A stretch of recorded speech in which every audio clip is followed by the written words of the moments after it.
ಅಲ್ಲಪ್ಪ, ನನಗೆ ನಂಬಕ್ಕೆ ಆಗ್ತಾ ಇಲ್ಲ. ಈ ವಿಷಯ ಮರೆತು ಮಲಗಿದ್ಯಾ ನೀನು? ನನಗೆ ಮಾತ್ರ ಅಲ್ಲ ಮಗನೇ, ನನಗೂ ನಂಬಕ್ಕಾಗ್ತಿಲ್ಲ ಕಣೋ. ನಾನು ಯಾವತ್ತಾದರೂ ಹೀಗೆ ಮಲಗಿರೋದನ್ನ ಕೇಳಿದ್ಯಾ? ಏನಾಯ್ತು ಅಂತ ಗೊತ್ತಾಗ್ಲಿಲ್ಲ ಕಣೋ.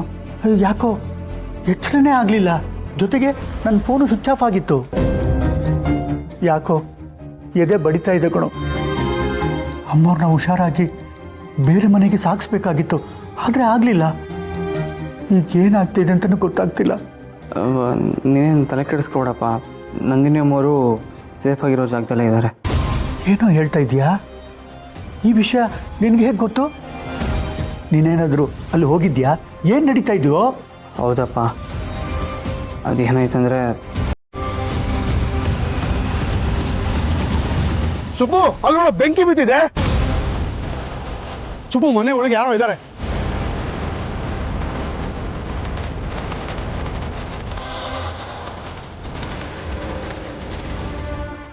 ನನ್ನ ಕ್ಷಮಿಸ್ಬಿಡಪ್ಪ. ನಂದಿನಿ ಅಮ್ಮವ್ರು ಸೇಫ್ ಆಗಿದ್ದಾರೆ, ಆದರೆ ಪೃಥ್ವಿಯವರು... ಪೃಥ್ವಿಗೇನಾಯ್ತು?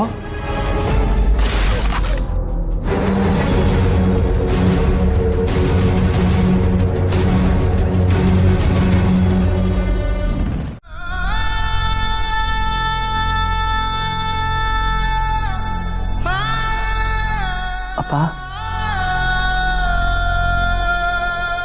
ಅಪ್ಪ, ಅಯ್ಯೋ ಅಯ್ಯೋ ಅಯ್ಯೋ, ಪೃಥ್ವಿನ ನನ್ನ ಕೈಯಲ್ಲಿ ಉಳಿಸೋಕ್ಕಾಗಲಿಲ್ವಲ್ಲೋ. ಪೃಥ್ವಿನ ಜೀವದ ಗೆಳೆಯ, ಪ್ರಾಣ ಕೊಟ್ಟಾದರೂ ಕಾಪಾಡ್ಕೊತೀನಿ ಅಂತ ಹೇಳಿದ್ದೆ. ಆದರೆ ನನ್ನ ಮಾತನ್ನ ನಾನು ನಡ್ಕೊಳಕ್ಕಾಗಲಿಲ್ಲ ಕೂಡ.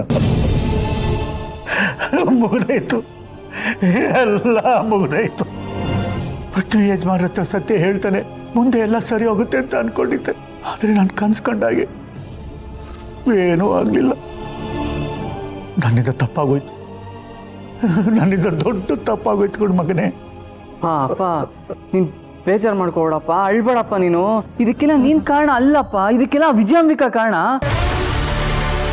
ನಾವು ಅವಳು ಈ ಥರ ಮಾಡ್ತಾಳೆ ಅಂತ ಅಂದ್ಕೊಂಡಿದ್ವಲ್ವಾ, ಆದರೆ ಅವಳು ಅಲ್ಲಿಗೆ ಬಂದ್ಬಿಡ್ತಾಳೆ ಅಂತ ಗೊತ್ತೇ ಇರಲಿಲ್ಲ. ಅವಳು ಬರ್ತಾಳೆ ಅಂತ ಗೊತ್ತಾಗಿದ್ದಿದ್ರೆ ನಾವು ಮುಂಚೆನೇ ಶಿಫ್ಟ್ ಮಾಡ್ಬೋದಾಗಿತ್ತು. ಇದಕ್ಕೆಲ್ಲ ಅವಳೇ ಕಾರಣಪ್ಪ, ನೀನಲ್ಲಪ್ಪ. ಆಮೇಲೆ ಈಗ ನಂದಿನಿ ಅಮ್ಮೋರಿರೋ ಜಾಗನೂ ಅಷ್ಟೊಂದೇನು ಸೇಫ್ ಅಲ್ಲ. ತುಂಬ ದಿನ ಅವರು ಅಲ್ಲಿರೋದಕ್ಕಾಗಲ್ಲ.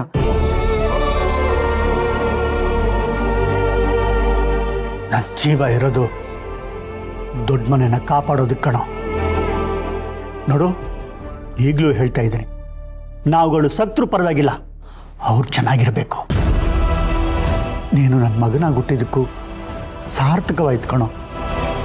ಅಮ್ಮವ್ರನ್ನ ಕಾಪಾಡಿದ್ದೀಯ. ನಾವು ಏನೇ ಮಾಡಿದ್ರೂ ಸಾಲಿಗ್ರಾಮದ ಉಪ್ಪಿನ ಋಣ ತೀರ್ಸಕ್ಕಾಗಲ್ಲ ಕಣೋ.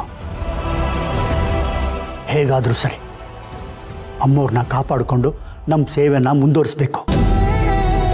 ನಾನು ನಾಳೆನೇ ಅಮ್ಮವ್ರನ್ನ ಭೇಟಿ ಮಾಡ್ತೀನಿ, ಅವ್ರ ಜೊತೆ ಮಾತಾಡ್ತೀನಿ. ಅಲ್ಲಿಗೆ ನಾನು ಕರ್ಕೊಂಡು ಹೋಗ್ತೀಯಾ? ಆಯ್ತಪ್ಪ, ಕರ್ಕೊಂಡು ಹೋಗ್ತೀನಿ. ಆದರೆ ನಾವು ಹೋಗೋ ವಿಷಯ ಯಾವುದೇ ಕಾರಣಕ್ಕೂ ಆ ವಿಜಯಾಂಬಿಕೆ ಗೊತ್ತಾಗಬಾರ್ದು. ಇಲ್ಲಪ್ಪ, ಸದ್ಯಕ್ಕೆ ಅವಳೀಗ ಗೆದ್ದಿದ್ದೀನಿ ಅವನು ಆಮ್ಲಲ್ಲಿರ್ತಾಳೆ. ಆಮ್ಲು ತಲೆಗೆ ಹತ್ತಿರುತ್ತೆ. ಈಗ ಅವಳ ಕಣ್ಣಿಗೆ ಬೇರೆ ಏನೂ ಕಾಣಲ್ಲ. ಮನೆಯಲ್ಲೆಲ್ಲರೂ ಗಾಬರಿ ಪಡ್ತಿದ್ರು, ಮೈಯೆಲ್ಲ ರಕ್ತ ಆಗಿತ್ತಂತೆ. ಅದು ಅಕ್ಕ, ಪೃಥ್ವಿ ನಿನ್ನ ಬಾಯಲ್ಲಿ ಅವನ ಹೆಸರು ಯಾಕೆ ಬರ್ತದೆ ವೀರು? ಅವ್ನು ನಿನ್ ಜೀವನನೇ ನಾಶ ಮಾಡ್ತಾವನು. ಅವನ್ ಯಾಕೆ ನೀನ್ ನೆನೆಸ್ಕೋತಾ ಇದೀಯಾ? ಅಕ್ಕ, ನಾನಿವತ್ತು ಅವನ್ನ ನೋಡಿದೆ. ಪೃಥ್ವಿ ನೋಡ್ದ್ಯಾ? ಯಾವಾಗ, ಎಲ್ಲಿ? ಅಕ್ಕ, ನಿನ್ನ ಪ್ರಶ್ನೆಗಳಿಗೆ ಉತ್ತರ ಕೊಡೋ ಪರಿಸ್ಥಿತಿಲಿ ನಾನಿಲ್ಲ. ಆದರೆ ಅವನು ಶ್ರಾವಣಿ ಬಗ್ಗೆ ಏನೋ ಸತ್ಯ ಹೇಳಬೇಕು ಅಂತ ಇದ್ದ. ನಾನು ಕೋಪದಲ್ಲಿದ್ದೆ, ಆದರೂ ಮನುಷ್ಯತ್ವ ಅಂತ ಒಂದಿರುತ್ತಲ್ಲಕ್ಕ, ಅದಕ್ಕೆ ಅವನ್ನ ಕಾಪಾಡಬೇಕು ಅಂತಿದ್ದೆ. ಅಷ್ಟರಲ್ಲಿ ಯಾರೋ ಅವನ್ನ ಶೂಟ್ ಮಾಡಿಬಿಟ್ರು. ಶೂಟ್ ಮಾಡ್ಬಿಟ್ರ? ಯಾರು? ಯಾವಾಗ?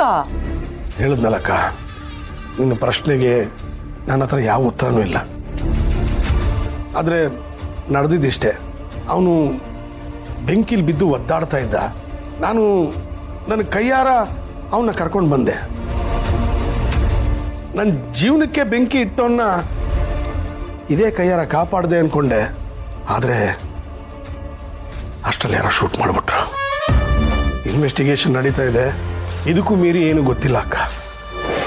ಇದಕ್ಕೂ ಮೀರಿ ಇನ್ನೇನು ಗೊತ್ತಾಗೋದು ಇಲ್ಲ. ಆ ರೀತಿ ಪ್ಲಾನ್ ಮಾಡಿದ್ದೀನಿ ಕಣೋ. ಆದರೆ ಅವನು ಶ್ರಾವಣಿ ಬಗ್ಗೆ ಏನೋ ಹೇಳಕ್ ಹೊರಟಿದ್ದಾಕ. ಏನಿರ್ಬೋದು? ಇನ್ನೇನಿರುತ್ತೆ ವೀರು? ಶ್ರಾವಣಿ ನಿನ್ ರಕ್ತ ಅಲ್ಲ, ಅವನ್ ರಕ್ತ ಅಂತ ನಿನಗೆ ಹೇಳಿ ಚುಚ್ಚಿ ಚುಚ್ಚಿ ನೀನು ನೋವು ಮಾಡ್ಬೇಕು ಅಂತ ಅನ್ಕೊಂಡಿರ್ತಾನಷ್ಟೇ. ನನಗೆ ಯಾಕೋ ಹಾಗನ್ಸಲ್ಲ ಅಕ್ಕ. ಅವನು ಮಾತಾಡ್ತಾ ಇದ್ದಾಗ ಸಾವು ಅವನ ಕಣ್ಣು ಮುಂದೆ ಇತ್ತು.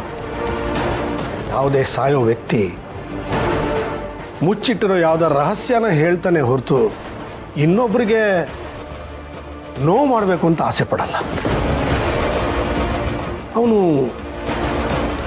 ಶ್ರಾವಣಿ ಬಗ್ಗೆ ಯಾವುದೋ ನನಗೆ ಗೊತ್ತಿಲ್ಲದಿರೋ ರಹಸ್ಯನ ಹೇಳಕ್ ಪ್ರಯತ್ನ ಪಡ್ತಾ ಇದ್ದ ಅನ್ಸುತ್ತೆ. ಗೊತ್ತಿಲ್ದೇ ಇರಲ್ಲ. ಶ್ರಾವಣಿನ ನೀನು ಸಾಕಿ ಬೆಳೆಸಿದ್ಯಾ, ಅವಳ ಬಗ್ಗೆ ನಿನಗೆಲ್ಲ ಗೊತ್ತು. ಶ್ರಾವಣಿ ಬಗ್ಗೆ ಗೊತ್ತಿಲ್ಲದೆ ಇರೋದು ಏನಿದೆ? ಈ ಮನೆಗೆ ನಮ್ಮ ಬದುಕಿಗೆ ಅನ್ಯಾಯ ಮಾಡ್ದವನವನು. ಇನ್ನಾದ್ರೂ ಅವನ ಬಗ್ಗೆ ಯೋಚನೆ ಮಾಡೋದನ್ನ ಬಿಟ್ಬಿಡು. ಆ ಪಾಪಿ ನಿನ್ನ ಕಣ್ಣು ಮುಂದೆನೆ ಸತ್ತು ಹೋದ್ನಲ್ಲ, ಅದೇ ಅಂತ್ಯ ಅಂತ ಅನ್ಕೋ.